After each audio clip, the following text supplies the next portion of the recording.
नमस्कार, मैं आदर्श सिंह राजपूत एसएच भारत से हूँ। आरजेडी सुप्रीमो लालू प्रसाद यादव का एक वीडियो वायरल हो रहा है जिसमें उच्च वर्गीय अधिकारी उनके आगे पीछे छाता लेकर चल रहे हैं। इस वीआईपी ट्रीटमेंट और एक तरह से लोगों का कहना है कि ये दागदार नेता हैं तो भी इनको वीआईपी ट्रीटमेंट, क्या बिहार में क्या संदेश जा रहा है, इसको लेकर क्या सोचते हैं आप? भैया देखिए, ये सामंतवादी जो एक जो हायरार्किकल समाज में जब इतनी गरीबी रहेगी, समाज में इतनी गरीबी और अशिक्षा रहेगी तो इस तरह की चीज़ें आम है। लालू प्रसाद यादव जी तो बहुत बड़े नेता हैं। बिहार में जो छोटे स्तर का नेता है वो भी 2 गनमैन लेकर ही चलता है। हम अभी 11 महीना से चल रहे हैं पैदल। लोग आकर सबसे पहले यही पूछते हैं कि भैया यहाँ कोई सुरक्षा नहीं है। उनके लिए बहुत आश्चर्य की बात है कि इतनी व्यवस्था है लेकिन यहाँ सिपाही हवलदार कोई नहीं है। क्यों? यहाँ पर ये स्टेटस सिंबल है। आपने नेतागिरी शुरू नहीं की, घर में खाने को हो या नहीं, लेकिन बाहर दिखाने के लिए 2 गनमैन, लाठी डंडा करने वाले लोग, आगे पीछे चलने वाले शागिर्द, वो लोग रखते हैं, वो दिखाते हैं। और समाज भी उसको कहीं ना कहीं अपनी गरीबी की वजह से या अनपढ़ होने की वजह से या जो समाज में व्यवस्था है उसको स्वीकार करता है। तो लालू जी के अगर आगे पीछे 2 आदमी छाता लेकर चल रहा है तो इसमें आश्चर्य की कोई बात नहीं है। भूतपूर्व मुख्यमंत्री हैं, उनके पीछे एक क्या 10 लोग छाता लेकर चल सकते हैं। मैं कह रहा हूँ कि बिहार में जिसका कोई वजूद नहीं है वो भी अपने आगे पीछे 2 छाता लेकर चलने वाले, 2 गन लेकर, बंदूक लेकर चलने वाले आदमी लेकर लोग चलते हैं।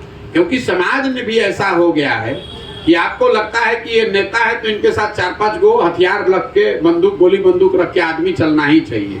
कोई मुखिया सरपंच आप जाकर मिलिए, सब यही कह रहा भैया हम पर सुरक्षा का बड़ा खतरा है। हम 11 महीना से चल रहे हैं। हमने अभी कानून व्यवस्था की बात की, बहुत कानून व्यवस्था खराब है। कहाँ कोई आकर मार रहा है, कहाँ कोई हमको यहाँ का धक्का दे रहा। हम तो यहीं सोते हैं, यहीं रहते हैं। तो ये जरूरत से ज्यादा मानसिकता है। जरूरत कुछ लोगों को होगी। अगर आप पद पर बैठे हुए हैं और अगर आपको कुछ सुरक्षा सरकार से है तो पद की सुरक्षा है, वो व्यक्ति की सुरक्षा की जरूरत नहीं है। लेकिन लोगों के दिमाग में ऐसा है कि अब मैं नेता बन गया, अब मैं मुखिया बन गया, एमएलसी बन गया, विधायक बन गया, तो हमारे साथ 4-5 सुरक्षा वाले लोग होने चाहिए। मुमताज अहमद, हिंदुस्तान अखबार से। और आपने कई सरकारें बनाई, 14 से लेकर अभी तक बहुत सारा हम लोग सुनते हैं, पूरा देश सुन रहा है। 11 महीने की पद यात्रा के दौरान आपने सबके दुखों को महसूस किया, हर जगह से आपने समस्याओं को लिया। लोगों के मैंने जन जन में क्या समस्या सबसे रूबरू आप ही हुए और आपने बताया भी कि ये समस्याएं हैं।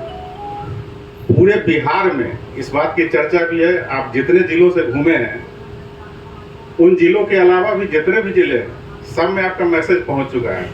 तो रोग बता दिया आपने, डिजीज बता दिया, रेमेडी क्या है। लोग अब जानना चाह रहे हैं कि ये महागठबंधन हो या गठबंधन हो या जो भी सत्ता, जो भी सरकारें हैं, सबके साथ भी केंद्र की योजना भी गिनाई आपने, राज्य सरकार की भी योजनाएं गिनाई। सब में हर तरफ एक तरह से समझिए तो अब क्रांति की जरूरत है। लेकिन लोग आपके तरफ रूबरू है कि इन्होंने सारी समस्या को उकेड़ तो दिया, अब निदान क्या है। आपके तरफ हसरत भरी निगाहों से लोग देख रहे हैं। आपकी योजना क्या है, आप कैसे इसको लोगों को दूर। अगर आप इस पदयात्रा को करीब से देखेंगे और जो मैं लोगों को बता रहा हूँ, मैं समस्या सिर्फ 5 मिनट ही बताता हूँ, उनको मैं निदान ही बता रहा हूँ। निदान ये नहीं है कि प्रशांत किशोर नया पार्टी बनाकर नया नेता हो जाए बिहार के। क्योंकि अगर पीछे के लोगों ने बिहार के लोगों के साथ धोखा किया है तो इस बात की कोई गारंटी नहीं है कि प्रशांत किशोर भी आगे धोखा नहीं करेंगे। मैं समाज को गांव-गांव जाकर ये बता रहा हूँ कि आपकी स्थिति ये इसलिए है कि आपको सब बात की जानकारी है। क्योंकि आपको तो ये परेशानी में आप जी रहे हैं पिछले 50 साल से, तो आपको तो पता ही है। आपको अपने परेशानियों की समझ है, जानकारी है। आपको ये भी पता है कि ये सुधरेगा कैसे, लेकिन आप उस पर एक्ट नहीं करते हैं। जैसे मैं, आप देखेंगे मेरी सभाओं में एक चीज जो मैं हर जगह कराता हूँ, हर जगह मैं लोगों से 3500 गांव में कराया है मैंने। हर सभा में मैं लोगों से ये पूछता हूँ कि बिहार में शिक्षा व्यवस्था सुधरना चाहिए कि नहीं। और करीब करीब 90% लोग हाथ उठाकर ये बताते हैं, चाहे वो अनपढ़ हैं, पढ़े लिखे हैं, गरीब हैं, अगड़े हैं, पिछड़े हैं, हिंदू, मुसलमान, महिला, पुरुष, हर आदमी कहता है ना भैया बिहार में शिक्षा तो होना ही चाहिए। फिर मैं उनसे सवाल पूछता हूँ कि भाई आप अपने बच्चों के नाम पर एक बार बताइए कि आपने कभी जीवन में शिक्षा के लिए, पढ़ाई के लिए वोट किया है? तो मैं आपसे ये भी साझा करना चाहता हूँ कि आज तक 3500 गांव में एक आदमी भी नहीं जिसने हाथ उठाकर ये कहा हो कि हम पढ़ाई के लिए वोट देते हैं। तो मैं लोगों को यही बता रहा हूँ कि आपकी गरीबी दूर होने का 3 तरीके हैं। आपके बच्चों के लिए पढ़ाई हो, आपकी खेती से कमाई हो और आपके बच्चों के लिए रोजगार हो। ये 3 चीज होनी चाहिए। लेकिन आप वोट इन तीनों में किसी एक चीज पर नहीं देते। आप वोट देते हैं जाति पर, आप वोट देते हैं धर्म पर, आप वोट देते हैं 5 किलो अनाज पर, आप वोट देते हैं नाली गली पर, आप वोट देते हैं राम मंदिर बनाने के लिए, आप वोट दे रहे हैं पुलवामा पाकिस्तान के लिए। तो मैं जो आप रेमेडी बता रहे हैं, मैं समाज को यही जाकर आईना दिखा रहा हूं कि आपकी समस्या है दाएं साइड और आप वोट कर रहे हैं बाएं साइड के आधार पर। तो ये होगा कैसे? आपको वोट जिसको करना है कीजिए। जिस दिन आप वोट शिक्षा पर, खेती से कमाई के लिए और रोजगार के लिए करने लगेंगे, वो अपने आप आपको सुधार होगा। तो मैं वोट मांग ही नहीं रहा हूं, मैं लोगों से सिर्फ ये कह रहा हूं, मैं इसको खत्म करूं कि अभी तक आपने जाति के लिए वोट दिया, अभी तक आपने देश के लिए वोट दिया, अपने धर्म के लिए वोट दिया। एक बार इसका रेमेडी एक लाइन का यही है, एक बार आप अपने और अपने बच्चों के भविष्य के लिए वोट दीजिए। अपने बच्चों के पैर में चप्पल नहीं है, आपका बच्चा पढ़ नहीं रहा है और आप वोट दे रहे हैं कि पुलवामा हो गया, आप वोट दे रहे हैं कि मंदिर बन जाए, आप वोट दे रहे हैं कि लालू जी का लड़का आगे बढ़ जाए। सुन लीजिए इसको, लालू जी का लड़का, रेमेडी में जो कह रहा हूं आपको भी साझा कर रहा हूं। लालू जी का लड़का या किसी नेता का लड़का अगर वो 9वां 10वां नहीं पास है तो भी वो मुख्यमंत्री बन सकता है। लेकिन सामान्य परिवार के लड़के, अगर आपका बच्चा बीए कर लेगा, एमए कर लेगा, उसको भी चपरासी का नौकरी नहीं मिलेगा। तो आपको अपने बच्चे की चिंता है नहीं, कभी आपको प्रशांत किशोर की चिंता है, कभी आप मोदी का चिंता कर रहे हैं, कभी लालू और उनके बच्चे की चिंता कर रहे हैं, कभी रामविलास जी का चिंता कर रहे हैं, कभी उसके बच्चे की चिंता कर रहे हैं। तो रेमेडी इसका एक ही है, बिहार के लोग संकल्प लें कि भैया हमने सबके लिए वोट दे दिया, एक बार अपने बच्चों के लिए वोट दें, तभी सुधरेगा। और यही बात मैं करने की कोशिश कर रहा हूँ। बस मेरा सवाल है, देखिए यहाँ हम लोग के इलाके में एक कहावत है, बहुत मतलब गवाही अंदाज में, इधर का तो उधर कीच महाराज फंस गए पीछे बीच। ठीक है, आपने रेमेडी बताया, आपने ये भी बताया कि मैं वोट मांगने नहीं आया। ठीक है, आप वोट बच्चों के भविष्य को देकर करें, लेकिन इधर का तो उधर कीच वाला हिसाब है। सभी जो यहाँ पर हैं उसी एक ही थाली के चट्टे बट्टे हैं। तो ऐसे में लोग, मेरा सवाल वो था कि लोग खोज रहे हैं, नहीं आप ठीक है, भविष्य के बच्चों का भविष्य देखकर ही वोट करें।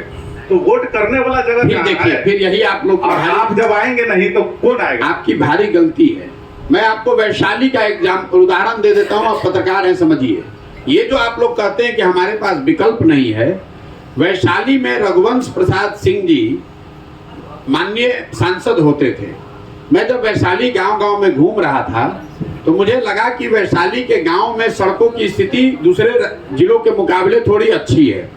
तो मैंने लोगों से पूछा कि भाई यहाँ पर सड़क यहाँ पर कैसे बना है?